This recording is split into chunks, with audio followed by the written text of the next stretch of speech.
Hello, I'm Päivi, a Finnish artist, and in this video I show you how I create this art journal page that uses my hand-drawn and hand-painted elements. And I create one and then I combine them all together. In this video I make a page spread into an art journal that I call as my storybook. It has many fun pages that illustrate everyday life as a fairy tale. Many of the pages are collages, but I don't cut images from magazines or such. I draw them myself. So everything is hand-drawn. I find it inspiring that you can start with a simple shape, a heart for example, and then build an illustration idea by idea and piece by piece. After drawing a simple heart on a piece of paper, the next step is to figure out what to put inside it. This time I draw an animal. I'm thinking of a teddy bear or a lion because I like them both. As a child I adored lions and read a lot about them, and now as an adult I have a small teddy bear collection. Cherishing the child in you is always a good way to evoke imagination and get connected with what you want to draw. As a child, I drew lions without thinking if they were realistic enough. I loved lions, so I drew them. It was that simple. Even if I'm a full-time artist, I don't want all my art making to be serious or challenging. I want to save a part of it for my inner child who doesn't judge or question. Teddy bears and lions have beautiful soft fur, and when I paint with watercolors, I focus on the direction of the fur. It's different in different parts of the head, and the parts that are closer are paler than those that are deeper in the head. By focusing on the fur, the head becomes alive looking naturally. I paint very loosely because I'm going to finish the head with colored pencils and felt tip pens. The eyes and other details can wait for them.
As I cherish the inner child, I don't expect realistic perfection. Neither do I try to control the personality of the lion or the story. At this point, this lion heart is just the first idea, and I trust that the story will be revealed if I just keep going. I love these kinds of creative adventures, and they always offer self-discovery too.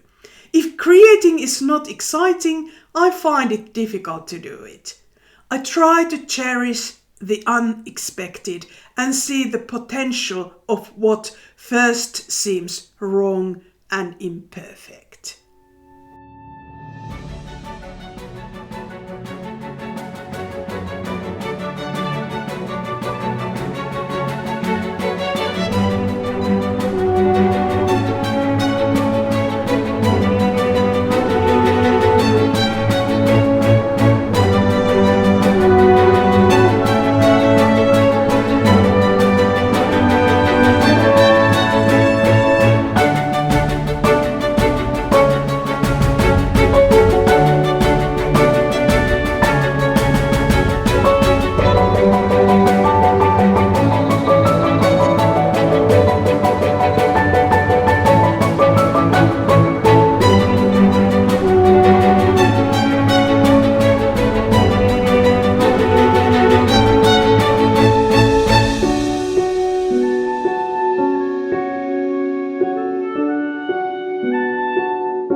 Step can add to the drawing. Even when I'm cutting out the image, I can add a little more details.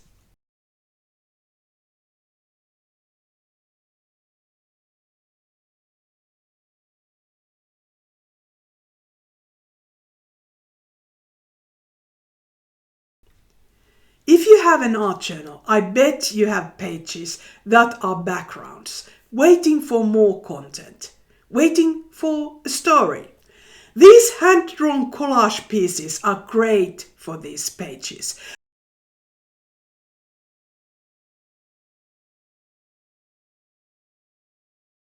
But in this video, I do something different, and I will make a background after I add the collage pieces to the page. But first, I use felt tip pens to strengthen the colors of the lion.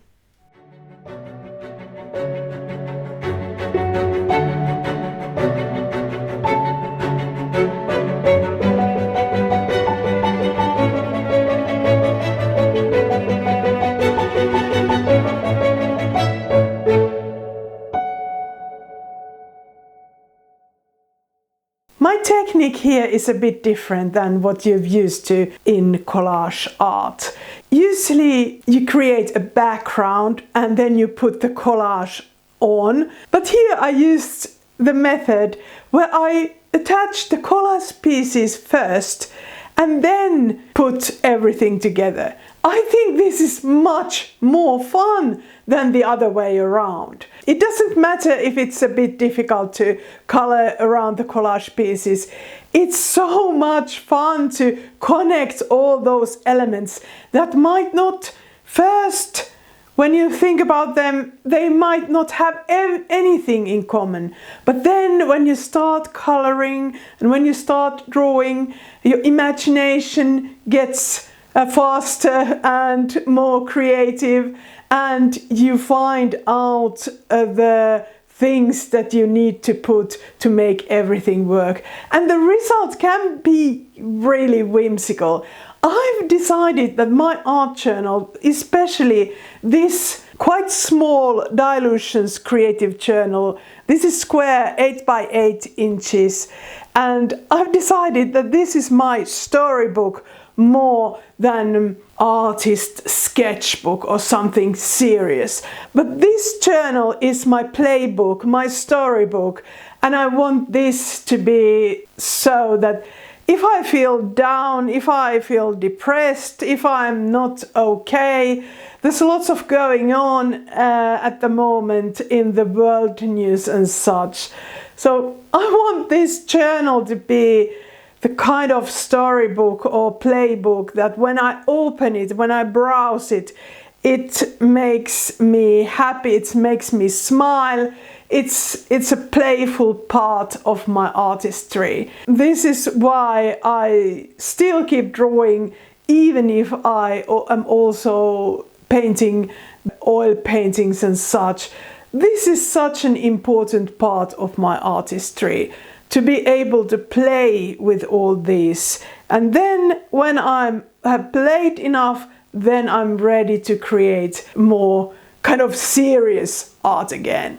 But I actually, as an instructor, I love to teach people to draw, and especially to draw freely without any predefined ideas or without any reference photos and such. There's so much to draw when you draw freely, even if you wouldn't quite know sort of how to draw. You can draw hearts, you can draw stripes, you can draw all kinds of spots. You can color everything with many colors so that it all becomes rich and colorful and beautiful, and then can be even deepness in this kind of play. I love this kind of free creating, and I love everyone who comes to my courses and begins to draw freely from the imagination.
My videos in the courses are such that I explain things quite in detail, but still I never just explain what I do, because I know that when you see my videos, you know, when you see me doing, you know what I'm doing. I explain about composition ideas, why you should put something horizontally or vertically, all kinds of tips, also expression, imagination, stories, also stories that connect my imagination and my reality, so that you can build a bridge between your reality and your imagination. I think this is what storybooks are about, not that you draw yourself in the middle of your everyday life, but that you pick ideas from your everyday life, from your memories, from your hopes and dreams, and then you translate them all together into one illustration. this way it's a new story, and I love these new stories. I think we humans need new stories. We don't only need to connect with the memories and with the things that are happening or have happened. I think art is strongly connected to future, and then we create new things and we let new things guide our way. And I think it's really, really important to create because of that we are incapable of seeing the future without drawing. I think so strongly about drawing, and that's why I still run drawing classes, and I still want to encourage people to draw.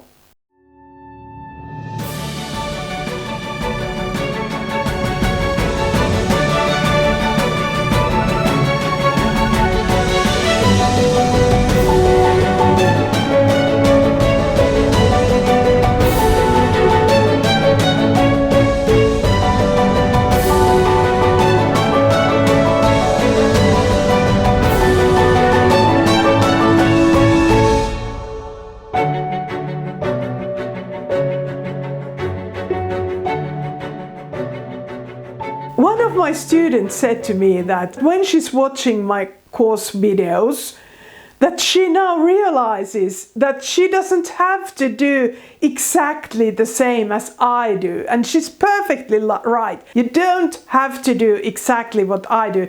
Sometimes you might want to do, just for practice. But it would be really sad if you would stay there and not move to the direction you want. And of course, when we draw stories have their own direction and have their own personal connection. You can't illustrate my stories, you illustrate your stories. So this student of mine said that she can just listen to me and get all the inspiration and enthusiasm from me, and then listen to tips and tricks that I share, and then put them all there in her work, but in her own way.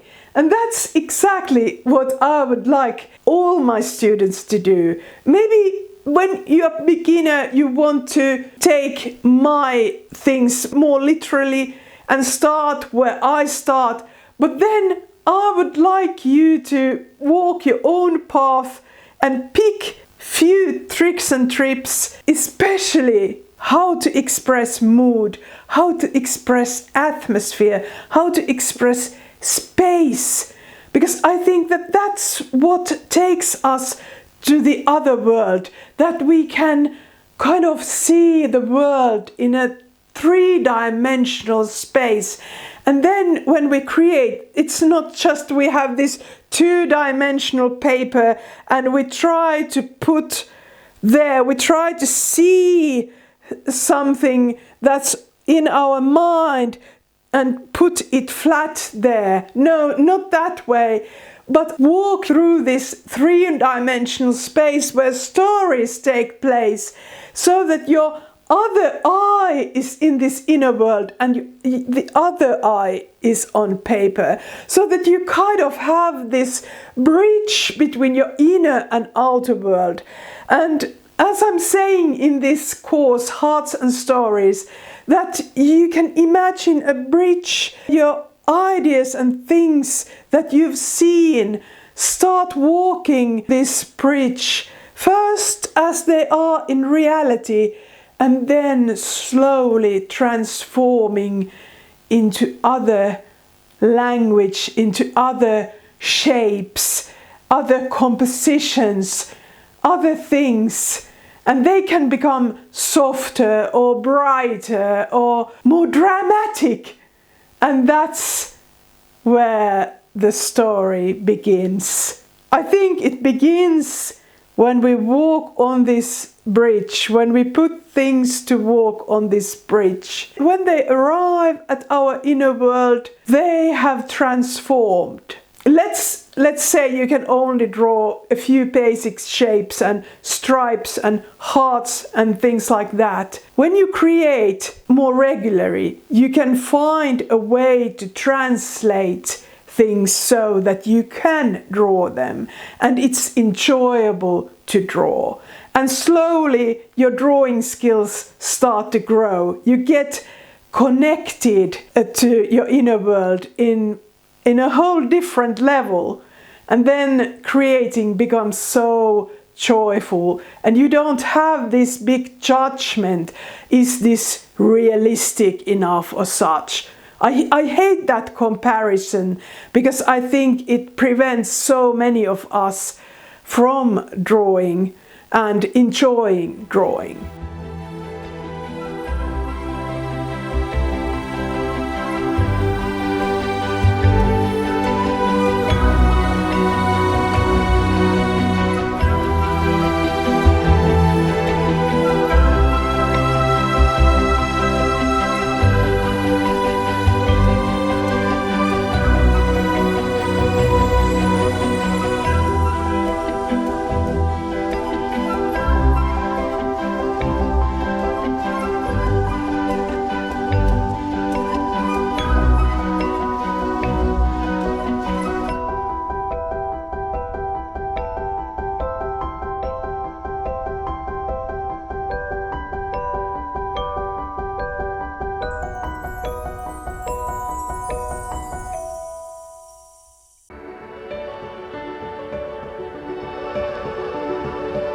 Many people think that to start drawing you need a big idea.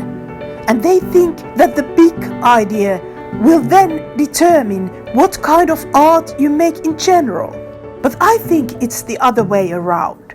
To start drawing you only need something small and simple. For example, a heart.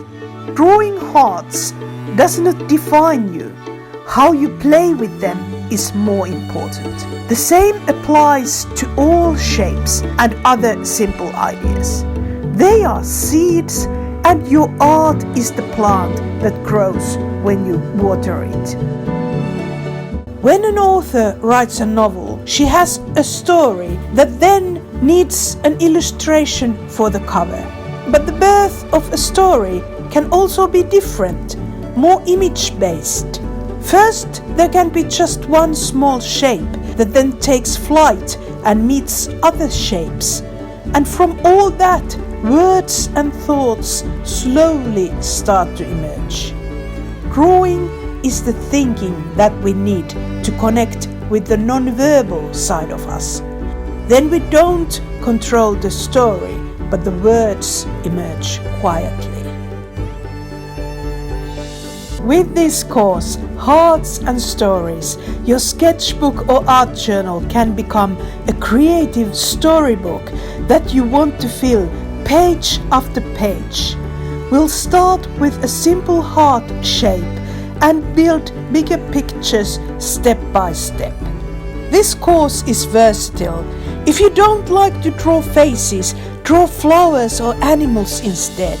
You can replace hearts with circles, squares, triangles and stars. Any geometric shape will do.